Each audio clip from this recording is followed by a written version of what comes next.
للمتقین د پاره د متقیانو. دا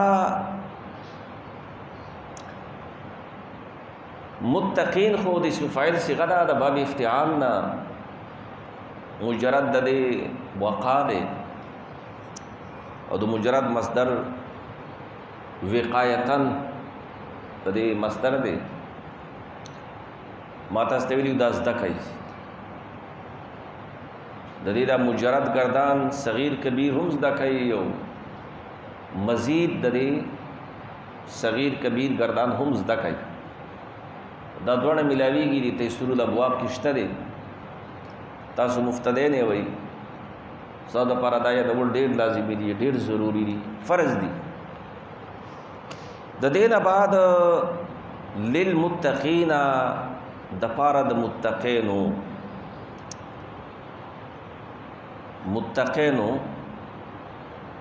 او پدې متقین با اخر ته چې کوم انسان لیکل شوی ده نو دا دو ده د آیات اخر کې انسان لیکل کېږي. ښا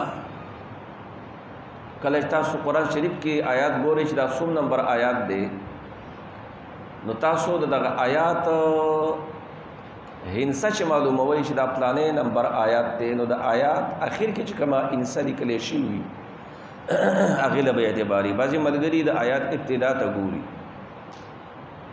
نو دا د دریم آیات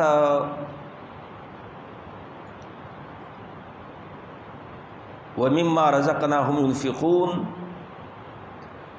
او څلورم آیات بالآخرة هم یوقنون پوری دا د متقین صفاتونه الله بیان کړي. یو صفت دا ده چې دا متقین هغه کسان دي یؤمنون بالغیب چې دیو با یقین کوي یقین با کوي علم الیقین او د دې یقین کوي معنا د مفسرینو په یصدقون سره کړي ده د دې په تصدیق کوي تصدیق بکای بالغیب په غیب باندې دا بالغیب د یؤمنون د پارا مفعول به غیر صریح ده. مفعول به دو قسمه ده کنه یو مفعول به صریح ده او بلا مفعول به غیر صریح ده. نو دا په دې با سره دا غیب د یؤمنون د پارا مفعول به ګرځولې شوی ده. دی به ایمان وروړي ایمان اعتقاد جازم ته وایي. څه ته وایي؟ اعتقاد جازم ته پوخ یقین ته باور ته پوخ یقین ته پوخ باور ته چې هغه په تشکیک د مشکک باندې نه زایل کېږي چې په تشکیک د مشکک باندې نه زایل کېږي. او غیب دیته وی ما لا یدرک بالعقل والحواس ولا تقتضیه بداهة العقل. لړم به صفت دا دی چې دا با تصدیق بالغیب بکئی. نو تصدیق بالغیب چې کوي غیب باندې به ایمان ساتي او دلته به د ایمان د تصدیق نه مراد علم الیقین دی. د یؤمنون ترجمه تمام مفسرین په تصدیق سره کوي او د تصدیق نه مراد علم الیقین دی. او په دنیا کې الله پاک په عالمانو کې داسې جاهلان نه دي پیدا کړي چې هغه ایمان ته علم نه وایي علم الیقین ته علم نه وایي تصدیق ته علم نه وایي حتی چې تصور ته علم نه وایي. ډېر تصدیق قسمونه خو ډېر دي. ظن هم تصدیق دی جزم هم تصدیق دی بے جزم چې یو د واقع مطابقي بل د واقع مخالفي علم درته حاصل دی خو هغه د نفس الامر خلاف دی د واقع خلاف دی. نو دا په تشکیک د مشکک سے زائل کیږي یا به نه زائل کیږي. چې نه زائل کیږي نو جهل مرکب، او چې زائل کیږي تقلیدی مختی. دا ده کنه، دا په دې کې د چا اختلاف نشته. دا داسې مسلې نه دي چې څوک پکې اختلاف کولی شي. او یا به دا علم ستا دا جزم دا به د واقع مطابق وي، د نفس الامر مطابق به وي، د نفس الامر مطابق به وي، د واقع مطابق به وي. نو یو په تشکیک د مشکک سره زائل کیږي یا به نه زائل کیږي.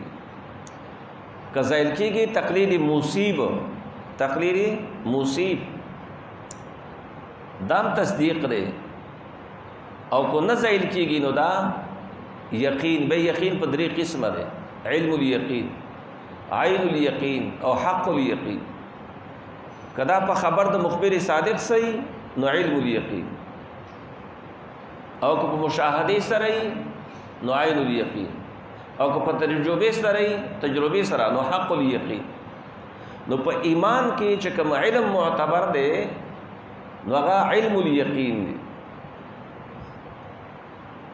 او غیب ستوي ما لا يدرك بالعقل والحواس ولا تقتضيه بداهة العقل، چې هغه په عقل باندې نه معلومیږي، دا غي ادراک په عقل باندې نه کیږي، دا غي ادراک په حواس باندې نه کیږي، او د عقل په بداهت باندې هم نه معلومیږي. استدلالی نه لکه ګوره د عذاب قبر، عذاب قبر شو، پولیس صراط شو، جنت شو، جهنم دی، دا ټول د قبیلې د غیب نه دي. او زمونږ وربانی ایمان دی، علم الیقین دی، تصدیق دی. تصدیق مربانی شته دی پس باندې غیب باندې. دا علم پویا نه ده دا کنه. فرق دا دی چې رسول پاک صلی الله علیه وسلم واسطه ده زمنګا او د الله په مابین کې. موږ له دې ټولو څیزونو علم چا را کړی؟ رسول الله صلی الله علیه وسلم را کړی. په دې باندې با مکمل تحقیق کوما. ودلته تنن اجمالا یو صفت ایمان بالغیب دی. دا یو دیوبندین دی، حیاتین دی که مماتین دی، دا غوی په دماغو کې ډس شوی دی، الله لیونی کړی دی. ایو فرق یو ډومنی نه کم چې دا مماتین دی، هغه خو دا شرک دی او صفت خاصه مختصه د باری تعالی دی. او دا دې ته وایي چې په منځ کې واسطه نه وي، یعنی بغیر د وحی نه. غیب دې ته وایي چې هغه باندې پویا د دې عالم بالغیب بغیر د وحی نه. تاسو نه پیږئ نو کو تاسو ته تاسو کې چې صاحب دا بغیر د وحی نه او بغیر د واسطې نه، دا قرآن کې په حدیث کې راته چرتا یا په اجماع د امت کې را باندې چرتا یو قول خو اخایا. عقیده په څه باندې ثابتي؟ دا خو عقیدی مسلې دي کنه، چې کومې قطعي مسائل دي هغه باندې عقیده چې ثابتيږي نو په قطعي دلیل باندې ثابتي. نو د اهل سنت او په دعا بعد سنن باندې د چې کله حواله پیش کړي نور الازاح وی ګوري به وی قرآن را واغست نو نور الازاح نه وی قرآن جوړ کړي. نو ته چې بغیر د وحی نه غیب، علم بالغیب بدی ته وی یعلم الغیب بالا صادق رازی چې هغه کې با واسطه د وحی نه.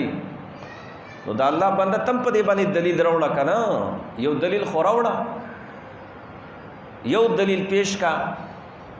ستاسو په یو دلیل نشته ده او ته تقسیم نه منې نو بیا خو په قرآن کې تعارض راشي کنه. وما هو على الغیب بضنین ما كان الله ليطلعكم على الغیب ولكن الله يجتبي من رسله من يشاء. قرآن کې خود علم غیب متعلق آیاتونه په دوه قسم دي. یو مثبت د علم غیب دی د غیر الانبیاء د پاره، او بل نافی دی منفی دی، نفی کوي د علم غیب د انبیاء او د غیر الله نه. نو موږ ویو چې د هر یو محمل او مصرف بیل بیل دی، او کته مصرف بیل نه دی یو دی نو به خو د الله بندا تا په قرآن شریف کې تعارض ومانه به خو قرآن د الله کتاب نشو لو کان من عند غیر الله لوجدوا فيه اختلافا كثيرا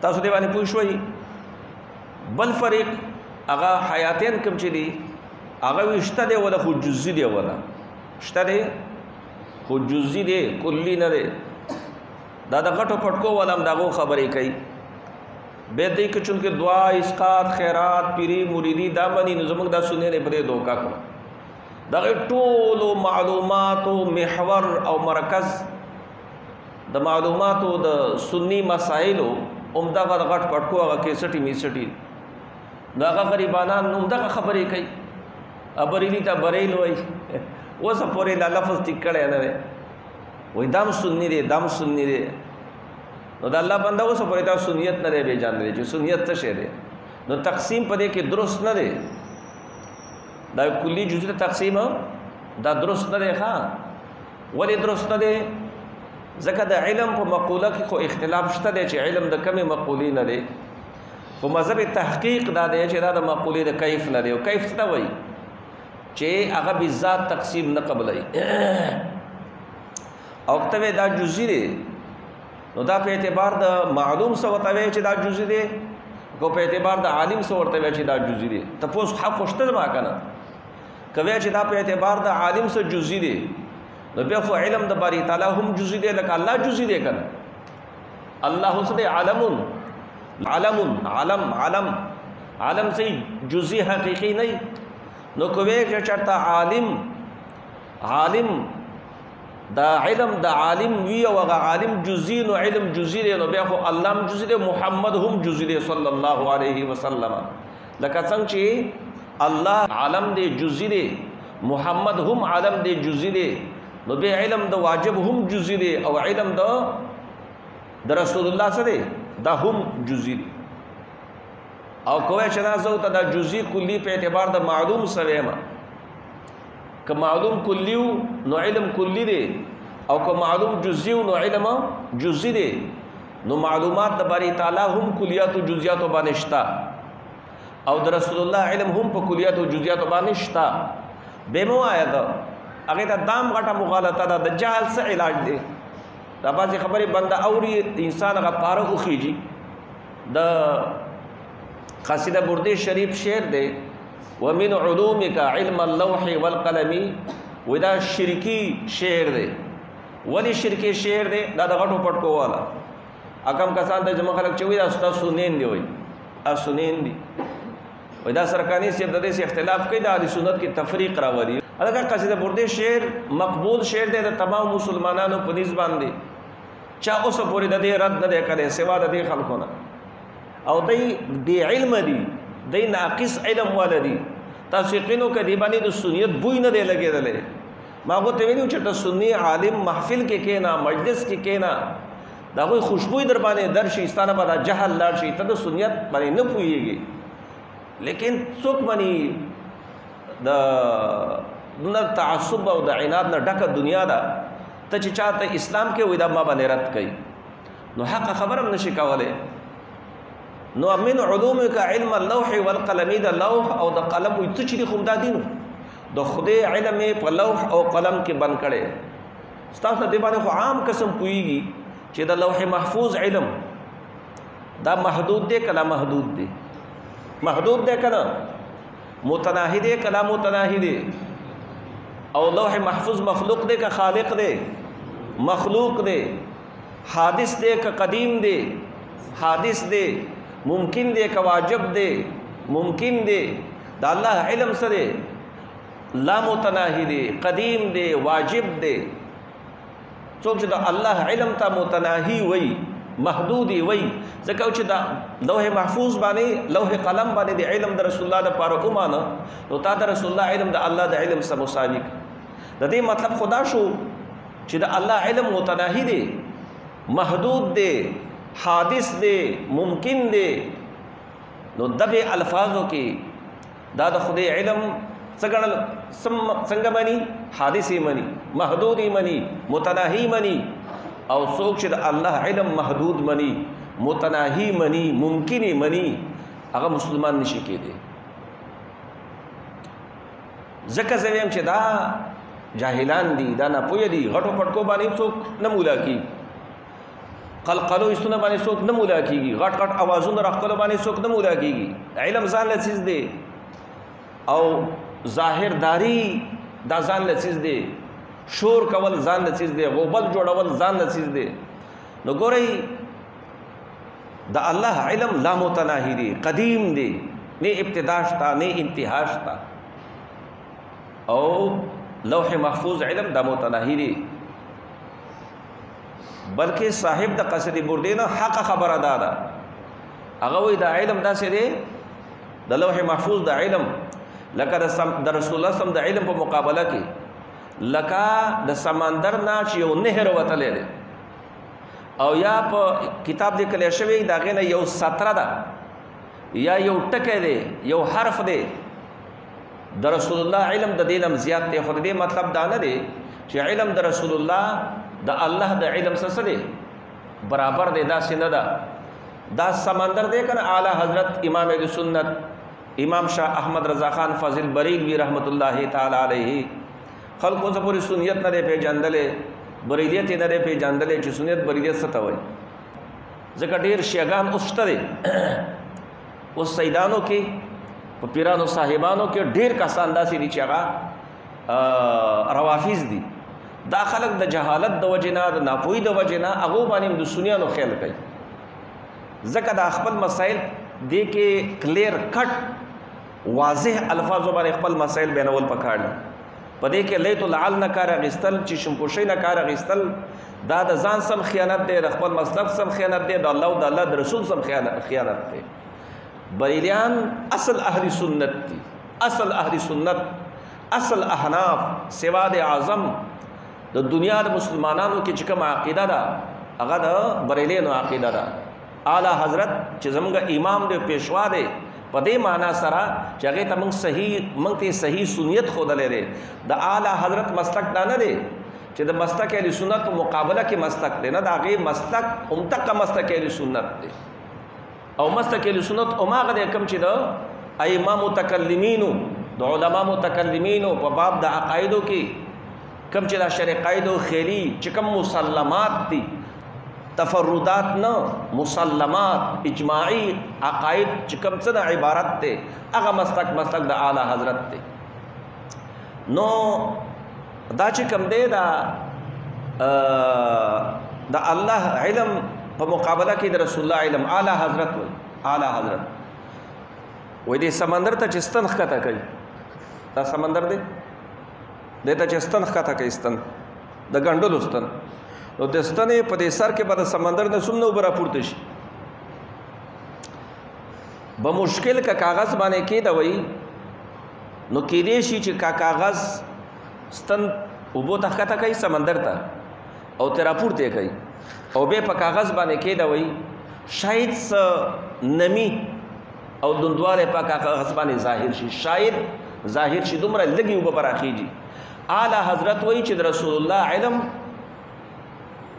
د الله د علم په مقابله کې دومره هم نه دی، دومره هم نه دی. مساوات چرته دی؟ مساوات خو دې خلکو ته د خدای د علم پته نشته، ځکه د رسول الله د علم چې کوم بیان دی ووري دی، هو نبی علیہ السلام د الله سره برابر کړ، نه چرته برابري ده، یا چرته برابري او چرته علم د الله، چرته علم د رسول الله. او بیا د ټول کائنات علم د رسول الله صلی الله علیه وسلم د علم په مقابله کې هم داسې نه دی لکه د سمندر نه سمندر ته چې ستن ښکته کړي بیا راپورته کړي. د دې ټول مخلوقاتو علم د رسول الله د علم، د رسول الله علم د ټولو مخلوقاتو د علم په مقابله کې سمندر دی. او د دې علم داسې دی لکه د ستنې سمندر ته چې ستن ښکته کړي او د ستنې په سر کې چې کومې اوبه دي، او د دومره هم نه دی. او د الله د علم په مقابله کې د رسول الله صلی الله علیه وسلم علم هم داسې نه دی، بلکې د سمندر تشبیه ورکول دا عرف عام کې پویدو د پاره ده. عرف عام کې پویدو د پاره د سمندر سره تشبیه د علم د باری تعالی درست نه ده، حقیقتا نه واقعتا نه درست نه ده. ولی درست نه ده؟ ځکه چې سمندر متناهی دی او علم د باری تعالی لا متناهی دی. د لا متناهی تشبیه د متناهی سره ورکول دا درست دی. د الله د علم تشبیه د سمندر سره ورکول درست نه دی. ولی نه دی؟ ځکه سمندر متناهی دی، سمندر محدود دی. د الله علم لا متناهی دی او لا محدود دی. د لا محدود او لا متناهی تشبیه د محدود او متناهی سره دا جهل دی. په دې باندې به خبره کوم ان شاء الله بل ورځ درس کې.